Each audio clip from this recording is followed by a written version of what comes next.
everyone, online class 9th, subject SST, chapter 3, part 2.2, reconstruction, पुनर्निर्माण. Hitler assigned the responsibility of economic recovery to the economist Hjalmar Schacht, who aimed the full production and full employment through a state-funded work creation program. Thus, this project produced the famous German superhighway and the people's car, the Volkswagen. Hitler ने अर्थव्यवस्था को पटरी पर लाने की जिम्मेदारी अर्थशास्त्री हल्मार सख्त को सौंपी.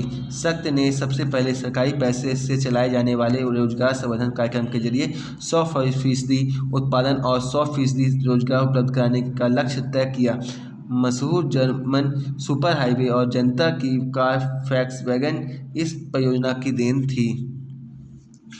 In foreign policy also, Hitler acquired quick success. He pulled out of the League of Nations in 1933, recouped the Rhineland in 1936, and integrated Austria and Germany in 1938 under the slogan "One people, one empire, and one leader."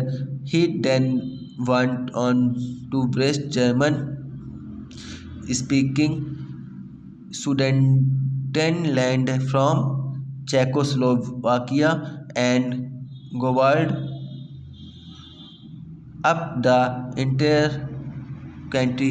In all of this, he had the unspoken support of England, which had considered the Versailles verdict to hers. This quick success at home and abroad seemed to reverse the destiny of the country. विदेश नीति के मोर्चे पर भी Hitler को फौरन कामयाबियां मिली. 1933 में उसने लीग ऑफ नेशन का पल्ला झाड़ लिया.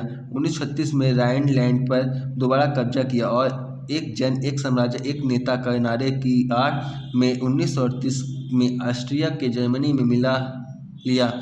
इसके बाद उसने चेकोस्लोवाकिया के कब्जे वाले जर्मन भाषी सुडेटेनलैंड प्रांत पर कब्जा किया और फिर पूरे चेकोस्लोवाकिया को हड़प लिया. इस दौरान उससे इंग्लैंड को भी खामोश समर्थन मिल रहा था, क्योंकि इंग्लैंड की नज़र में वर्साय की संधि के नाम पर जर्मनी के साथ बड़ी नाइंसाफ़ी हुई थी.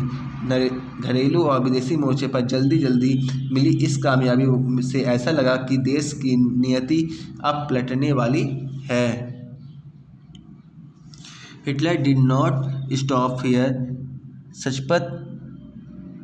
Schacht had advised Hitler against investing hugely in rearmament as the state still ran or defeat financing cantonization. People, however, had no place in Nazi Germany. Schacht had to leave. Hitler chose war as the war out of the approaching economic crisis. Resources were to be accumulated through expansion of territory. In September 1939, Germany invaded Poland. This started a war with France and England. In September 1940, a tripartite pact was signed between Germany, Italy, and Japan, strengthening Hitler's claim to international power. Puppet regime supportive of Nazi Germany were installed in a large part of Europe. By the end of 1940, Hitler was at the pinnacle of his power. लेकिन Hitler यही नहीं रुका. सख्त ने Hitler की सलाह दी थी कि सेना और हथियारों पर ज़्यादा पैसा खर्च न किया जाए, क्योंकि सरकारी बजट अभी भी घाटे में चल रहा है. लेकिन नाज़ी जर्मनी ने एहतियात पसंद लोगों के लिए कोई जगह नहीं थी। सख्त को उनके पद से हटा दिया गया। हिटलर ने आर्थिक संकट से निकलने के लिए युद्ध का विकल्प चुना। वह राष्ट्रीय सीमाओं पर विस्तार करने के लिए ज़्यादा से ज़्यादा संसाधन इकट्ठा करना चाहता था। इन लक्ष्यों को ध्यान में रखते हुए सितंबर 1939 में उसने पोलैंड पर हमला कर दिया। इसकी वजह से फ्रांस और इंग्लैंड के साथ भी उसका युद्ध शुरू हो गया। सितंबर 1914 में जर्मनी ने इटली और जापान के साथ एक द्विपक्षीय संधि पर हस्ताक्षर किए। इस संधि पर अंतर्राष्ट्रीय समुदाय के हिटलर का दावा और मजबूत हो गया। यूरोप के ज़्यादातर देश में नाज़ी जर्मनी का समर्थन करने वाली कठपुतली सरकारें बिठा दी गई। 1940 के अंत में हिटलर अपनी ताकत के शिखर पर था। Hitler now moved to achieve his long-term aim of conquering Eastern Europe. He wanted to ensure food supplies and living space for Germans. He attacked the Soviet Union in June 1941. In this historic blunder, Hitler exposed the German Western Front to British aerial bombing and the Eastern Front to the powerful Soviet aerial bombing and the Eastern Front to the powerful Soviet arms.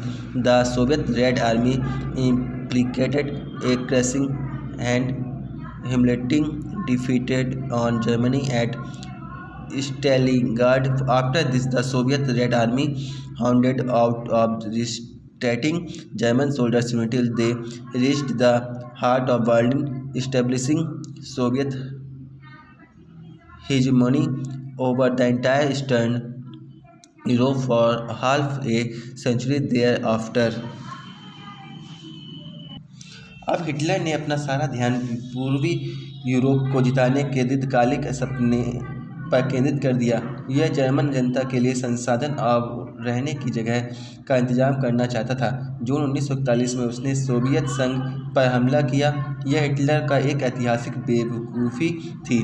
इस आक्रमण में German पश्चिमी मोर्चा British वायुसैनिकों के बमबारी की चपेट में आ गया, जबकि पूर्वी मोर्चे पर सोवियत सेनाएं जर्मनों की नाकों चने चबा रही थी। सोवियत लाल सेना ने स्टालिनग्राड में जर्मन सेना को घुटने टेकने पर मजबूर कर दिया।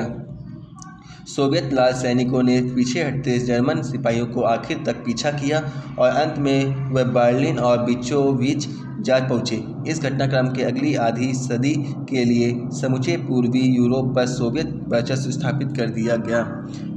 Meanwhile the USA had restricted involvement in the war.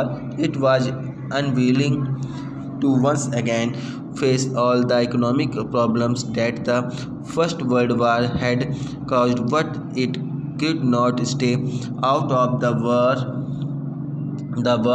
For long, Japan was expanding its power in the east. It had occupied France, Indochina, and was planning attack on US naval bases in the Pacific. When Japan extended its support to Hitler and bombed the US base at Pearl Harbor, the US entered the Second World War. The World War ended in May 1945. The Hitler's defeat and the US dropping of the atom bomb on Hiroshima in Japan. America इस युद्ध में फंसने से लगातार बचता रहा। America पहले विश्व युद्ध की वजह से पैदा हुई आर्थिक समस्याओं को दोबारा नहीं झेलना चाहता था, लेकिन वह लंबे समय तक युद्ध से दूर भी नहीं रह सकता था। पूर्व में जापान तक ताकत फैलती जा रही थी। उसने फ्रेंच इंडो चाइना पर कब्जा कर लिया और प्रशांत महासागर में अमेरिकी नौसैनिक ठिकानों पर हमले की पूरी योजना बना ली थी। जब जापान ने हिटलर को समर्थन दिया और पर्ल हार्बर पर अमेरिकी ठिकानों पर बमबारी का निशाना बनाया, तो अमेरिका भी दूसरे विश्व युद्ध में कूद पड़ा। यह युद्ध मई 1945 में हिटलर की पराजय और जापान के हिरोशिमा शहर पर अमेरिकी परमाणु बम गिराने के साथ खत्म हुआ। From this brief account of what happened in the Second World War, he now returned to Helmut and his father's story, a story of Nazi criminality during the war. दूसरे विश्व युद्ध के इस संक्षिप्त ब्यौरे के बाद अब हम एक बार फिर हेलमुट और उसके पिता की कहानी पर वापस लौटते हैं। यह युद्ध के दौरान नात्सी जुल्मों की कहानी है। Thank you.